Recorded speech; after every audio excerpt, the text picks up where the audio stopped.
सोबदरो लग मुंडे भरसा गोट खान मोहम्मद मंगड़ीजो जी रवासिन औरतुन मसमात मनान मंगड़ीजो मसमात सरदारा खातून मसमात नज़ीरा खातून अता मोहम्मद रजब अब्बास सालक बशीर रहमान मंगड़ीजो ऐं मासूम ॿारनि क़ुरान पाक मथे ते खणी एहतजाजी मुज़ाहिरो।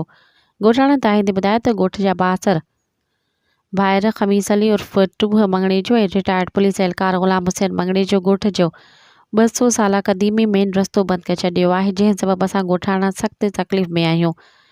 रिटायर्ड पुलिस एहलकार ग़ुलाम हुसैन मंगड़ीजो असां मथां केतिरनि ई सालनि खां ज़ुल्मनि जा पहाड़ किराईंदो रहे थो।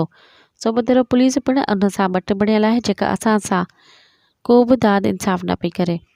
असां मिसकिननि जी को बि ॿुधण वारो न आहे। रिटायर्ड पुलिस एहलकार ग़ुलाम हुसैन केतिरा ई दफ़ा असांखे बिला जवाज़ बदिराईंदो रहे थो, जीअं असां तंग थी पंहिंजा घर घाट ऐं ज़मीन छॾे लॾे हलिया वञूं।